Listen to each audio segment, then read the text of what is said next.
What if the US dollar collapsed tomorrow? Right now, as you watch this, there are over 2 trillion US dollars circulating around the world. It's in your wallet. It's in digital accounts. It's in vaults beneath Manhattan. It's the backbone of global trade. The world's reserve currency. The one financial constant everyone believes in. But what if tomorrow morning, you woke up, checked your phone, and that $100 bill in your mind was suddenly worth nothing? Not less. Nothing. What if the US dollar collapsed? It's 6:47 a.m. on a Tuesday. You reach for your phone the way you always do.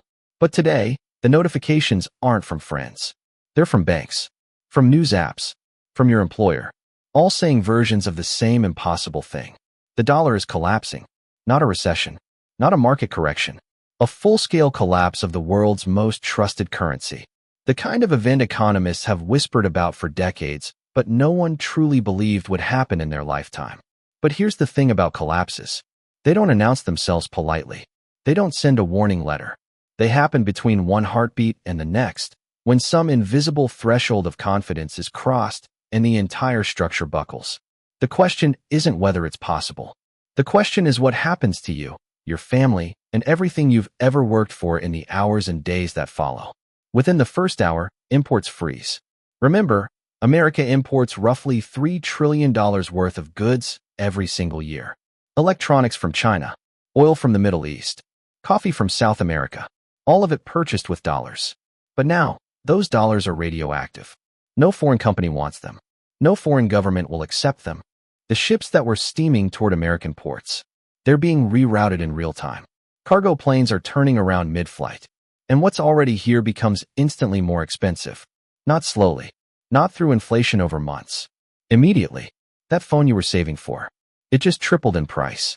The gas in your car. The station owner doesn't even know what to charge anymore, so he stops selling entirely. By noon, things get worse. The payment systems that you never think about. The invisible pipes of modern capitalism. They begin to seize. Your credit card still looks the same, but when the cashier swipes it, the terminal blinks red. Declined. Not because you're out of money, but because the bank on the other end of that transaction no longer trusts the currency it's dealing in. Cash becomes king, briefly. People empty ATMs within hours. But the cruel irony, that cash is just paper now. Beautifully printed, historically significant, utterly worthless paper. 72 hours in, the psychological collapse begins to outpace the financial one. Humans can survive without money. We did it for thousands of years. But we've built a world where nearly everything, food, shelter, medicine, dignity, all of it flows through the dollar. When that flow stops, it's not just an economic crisis.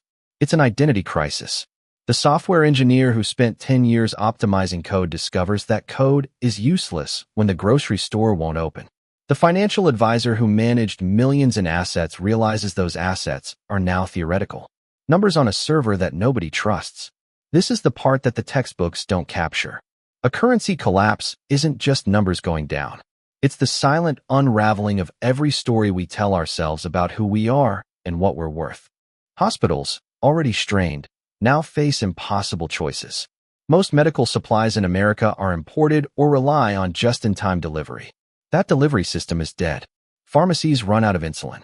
Surgeries are postponed indefinitely. The machines that keep people alive depend on a supply chain that no longer exists. Civil unrest doesn't start with riots. It starts with a mother who can't find formula for her infant. It starts with a diabetic man who has been waiting in line for 6 hours. It starts quiet. Then it gets loud very, very fast. But America isn't an island. The dollar is the world's reserve currency. Over 60% of all global central bank reserves are held in dollars.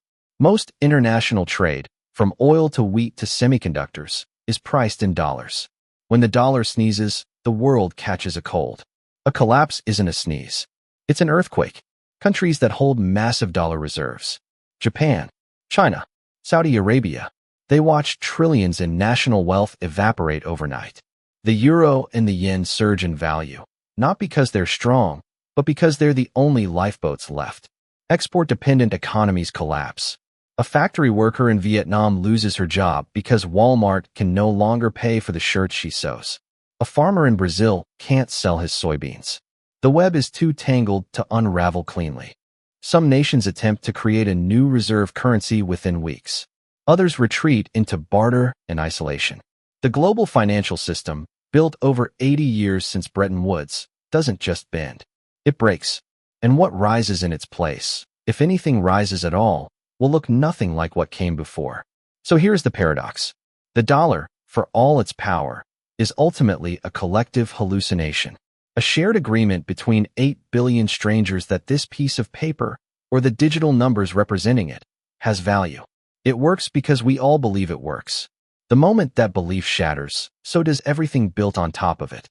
But belief is resilient. Throughout history, currencies have collapsed. The Roman denarius, the Weimar mark, the Zimbabwean dollar. And every time, humans rebuilt. They found new things to believe in, new systems to trust, new ways to exchange value. The question isn't really whether the dollar could collapse. History says yes.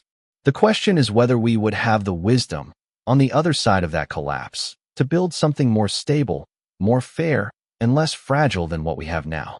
Or whether we would simply rebuild the same tower, on the same fault line, and wait for the next earthquake. Because the most dangerous thing about a collapse isn't that it happens. It's that we never think it will happen to us.